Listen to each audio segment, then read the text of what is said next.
Hello guys, I am back with another video of transport in plants. मैं हूं आपका दोस्त और इस चैनल का होस्ट राहुल कुशवाहा।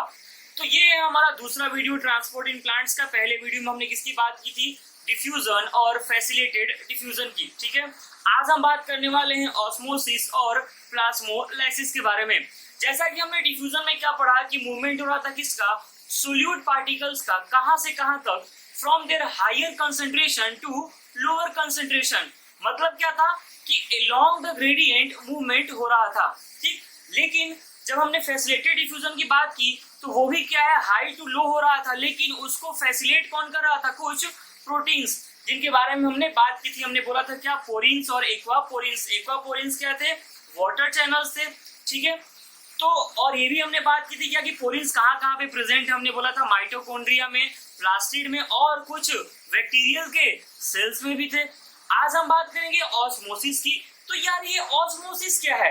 देखो, जैसा डिफ्यूजन था सोल्यूट का मूवमेंट, वैसे ही ऑस्मोसिस को हम क्या बोलते हैं कि movement of solvent from its higher concentration to its lower concentration through a semi permeable membrane. Difference is that here we used a semi permeable membrane.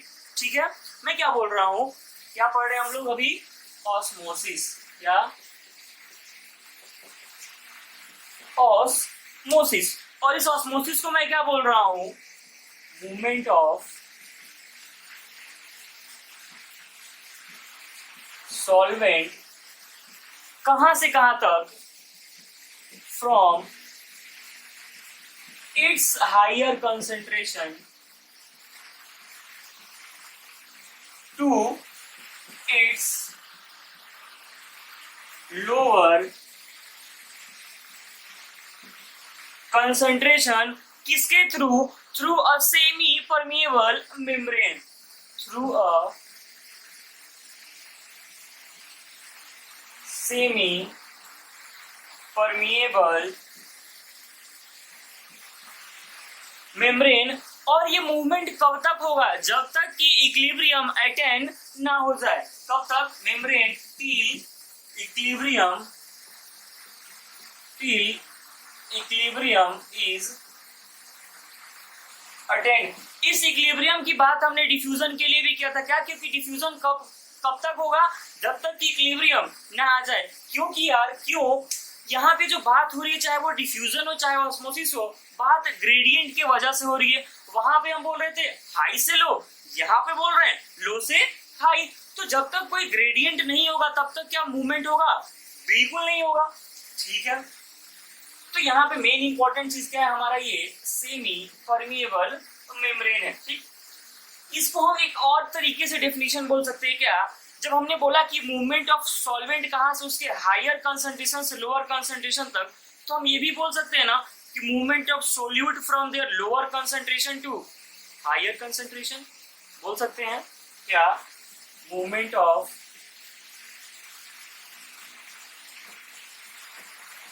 Solute particles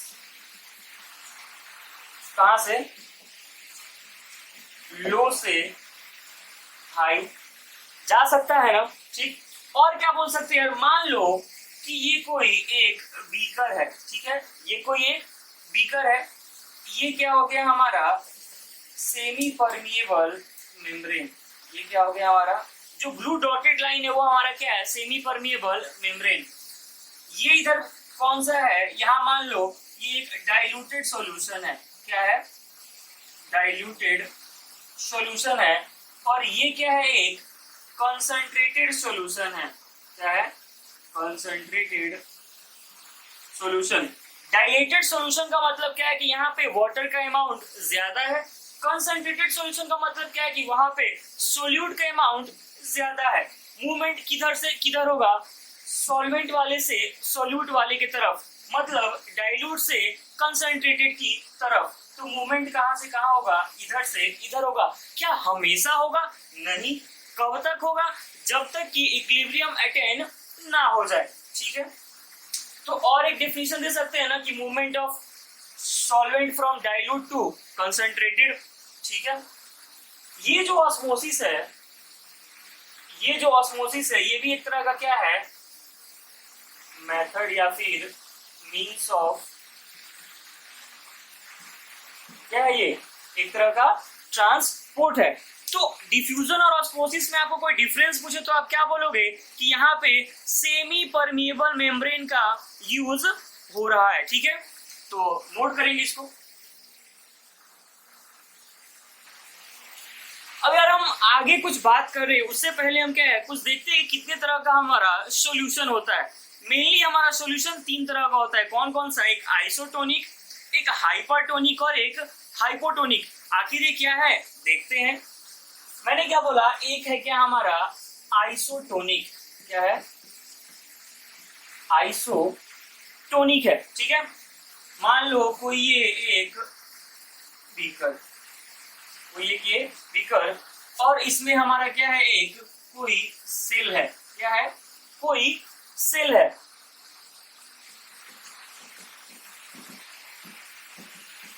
ठीक, क्या होगा जब इसका और इसका दोनों का कंसंट्रेशन सेम हो जाएगा तो मूवमेंट होगा ही नहीं। क्यों? मूवमेंट के लिए क्या चाहिए, हमें एक ग्रेडियंट चाहिए। जब इस सेल का भी कंसंट्रेशन और इस जिस बीकर में उसको रखे उसका भी कंसंट्रेशन अगर सेम हो जाएगा तो क्या है मूवमेंट नहीं होगा। यहाँ पे मूवमेंट बोलने का मतलब है ना यार कि नेट मूवमेंट नहीं होगा।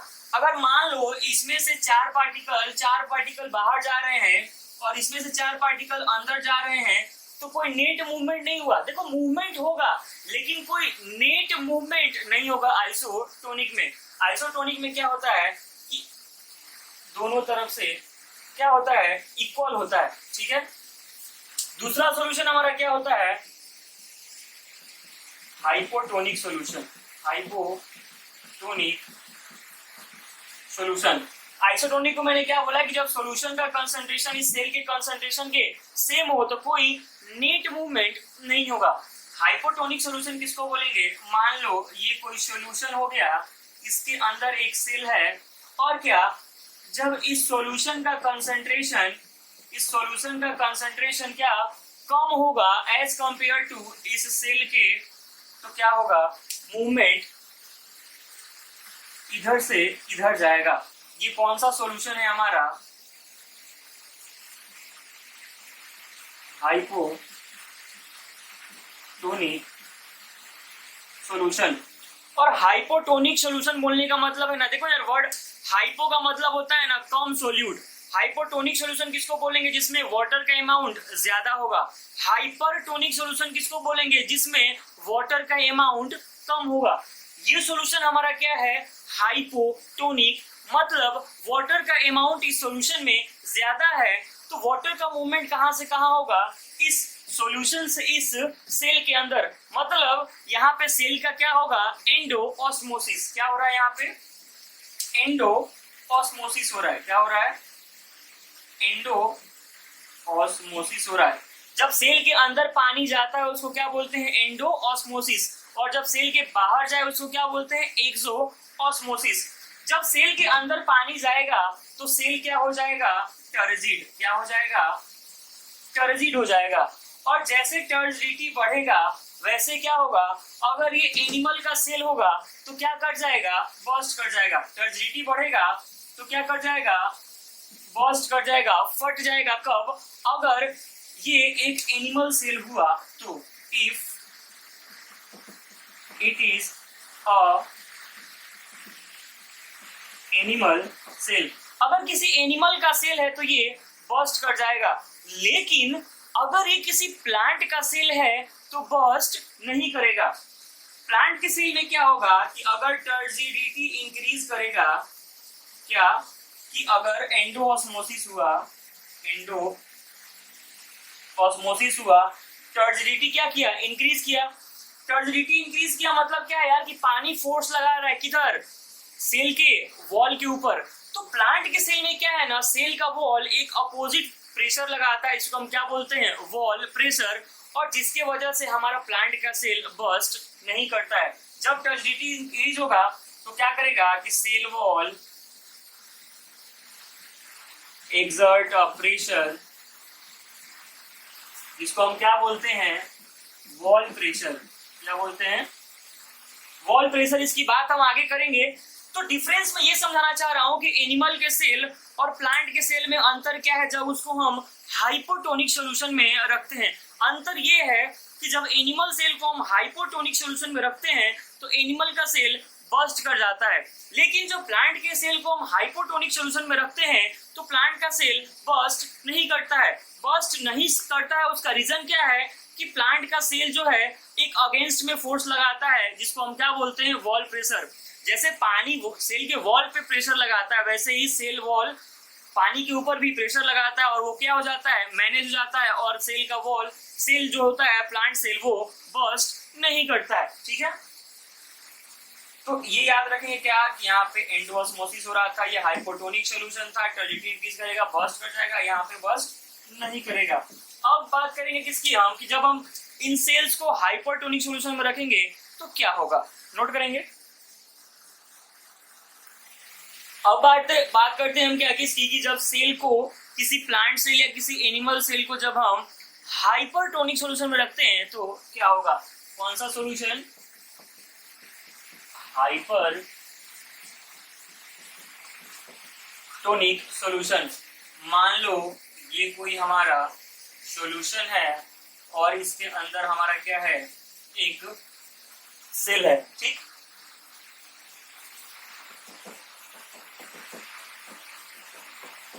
इस बार हमने क्या बोला है कि ये जो सॉल्यूशन है ये कौन सा है, हाइपरटोनिक है। क्या है, हाइपरटोनिक है ये सेल हमारा।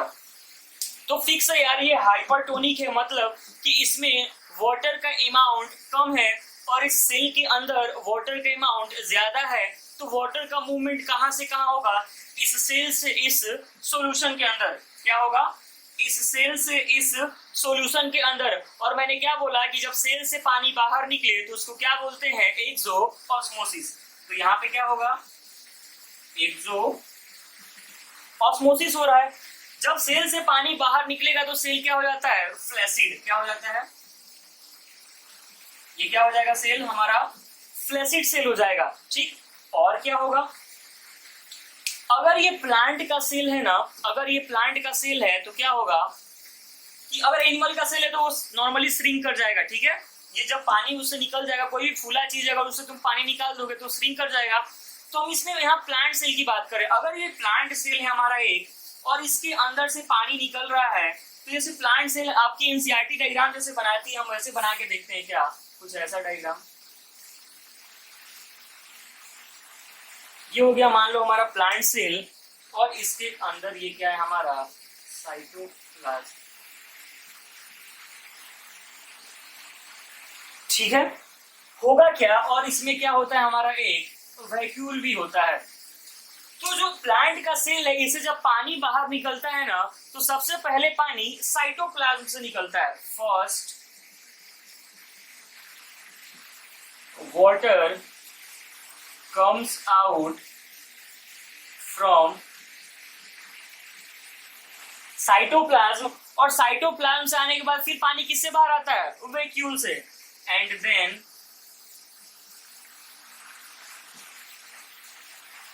From vacuole. ये लाइन मैंने इसलिए लिखा है क्योंकि ये लाइन हमारे एनसीईआरटी में गिवन है और कभी कभी डायरेक्ट क्वेश्चन पूछा जा चुका है क्या है कि जब एक सेल को हम हाइपरटोनिक सॉल्यूशन में रखते हैं तो क्या होता है, सबसे पहले पानी कहां से निकलता है, तो क्या बोलोगे आप कि सबसे पहले वाटर साइटोप्लाज्म से निकलता है और उसके बाद कहां से निकलता है, हमारे वैक्यूल से निकलता है, ठीक है। तो क्या होगा, निकलने के बाद पानी जैसे जैसे निकलते जाएगा, ये जो हमारा साइटोप्लाज्म जो वॉल से एकदम चिपका हुआ था, ये अब कुछ ऐसा हो जाएगा। कैसा हो जाएगा, श्रिंक करके ये भी अब कुछ ऐसा हो जाएगा, एक छोटा सा। और ये वैक्यूल का भी साइज क्या हो जाएगा, छोटा हो जाएगा। क्या हो जाएगा, वैक्यूल का साइज भी छोटा हो जाएगा। मतलब क्या हुआ कि सेल श्रिंक कर गया, ठीक है। और क्या, यहाँ पे एक्सोऑस्मोसिस भी हो गया, सेल फ्लैसिड भी हो गया, ठीक। तो ये था हमारा क्या, हाइपरटोनिक सॉल्यूशन। एक और चीज पूछता है एनसीईआरटी क्या, कि ये जो प्लांट श्रिंक, ये सेल जो श्रिंक कर रहा है उसमें कौन सा सॉल्यूशन भरा होगा, तो कौन सा सॉल्यूशन होगा यार, सॉल्यूशन जो होगा उसमें कौन सा है, हाइपरटोनिक है। ठीक, तो हाइपो से कहा गया हाइपर में, ये है हाइपरटोनी की बातें, नोट करेंगे। और एक बात यार, ये जो श्रिंक कर रहा है ना, इसी को हम क्या बोलते हैं, एक तरह से प्लाज्मोलाइसिस। जो नाम आपने सुना है ना, ये वही प्लाज्मोलाइसिस है।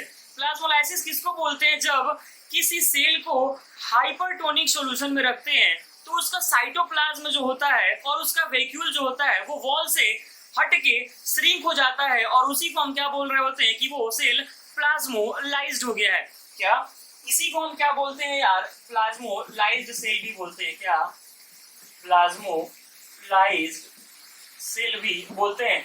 कुछ नहीं है प्लाज्मोलाइसिस, बस क्या है, एक बार फिर मैं बोल रहा हूँ, भले तीसरी बार सुनो आप चौथी बार सुनो, याद हो जाना चाहिए।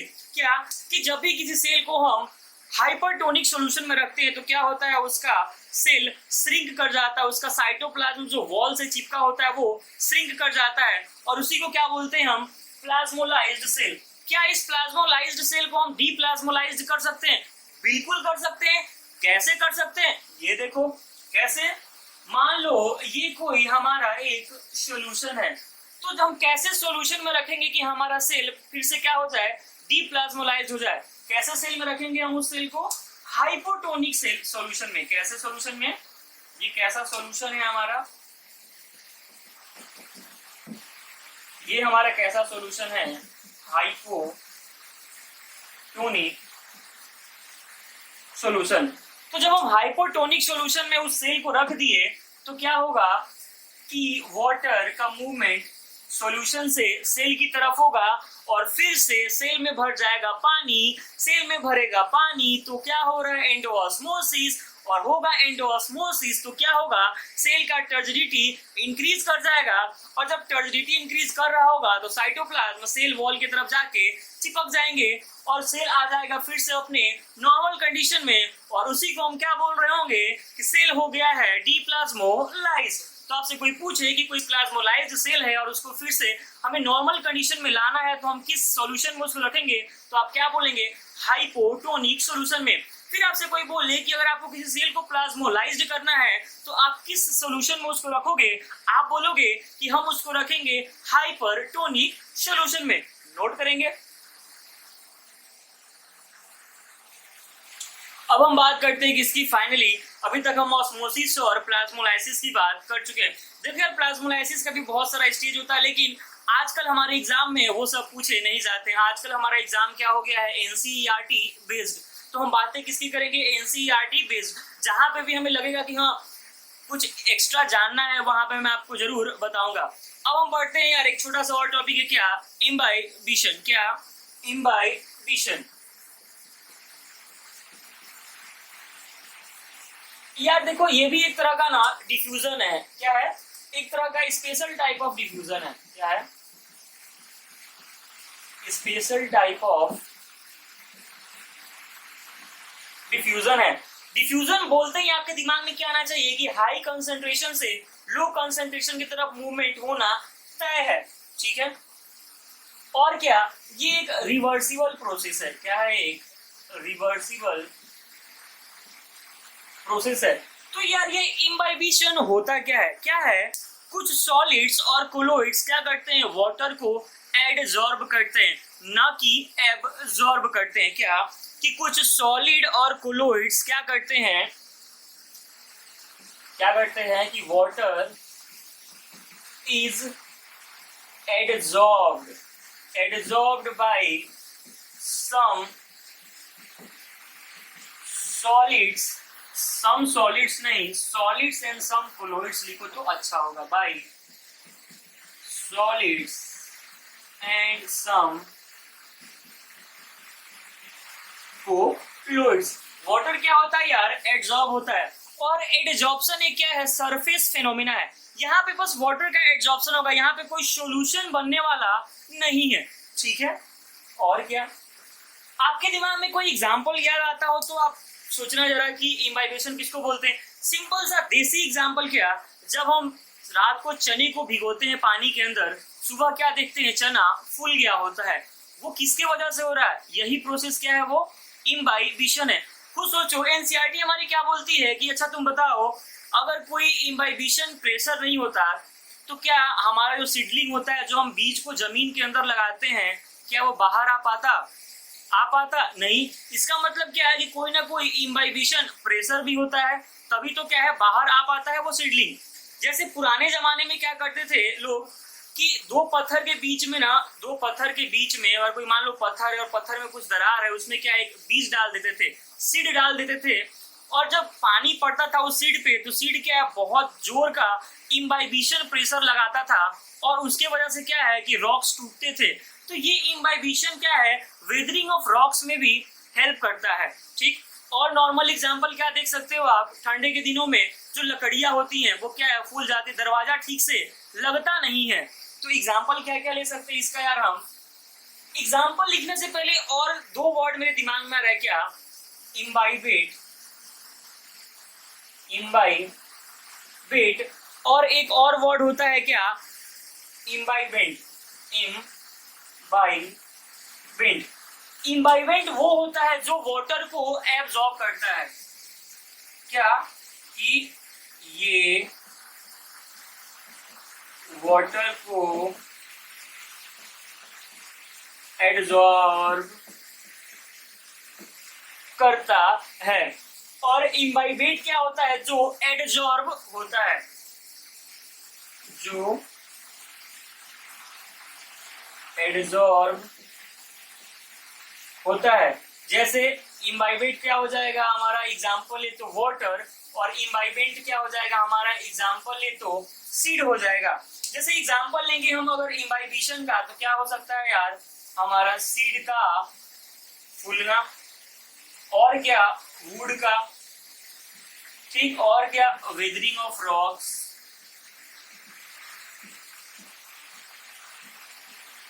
तो किसी भी इम्बाइबिशन को होने के लिए दो चीजें बहुत जरूरी है, क्या, एक इम्बाइबेट और दूसरा इम्बाइबेंट। इम्बाइबेंट क्या होता है जो एडजॉर्ब करता है, और इम्बाइबेट क्या होता है जो एडजॉर्ब होता है। तो यार आज की वीडियो में क्या क्या पढ़े हम लोग, ऑस्मोसिस, प्लाज्मोलाइसिस और इम्बाइबिशन। इससे ज्यादा आपके एग्जाम में क्वेश्चन पूछ ही नहीं सकता है, ठीक है।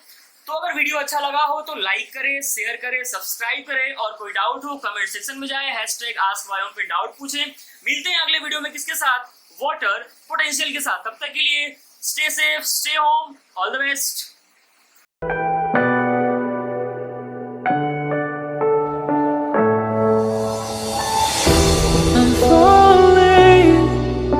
Tell me why I'm falling. Oh, life's calling, but it's hard because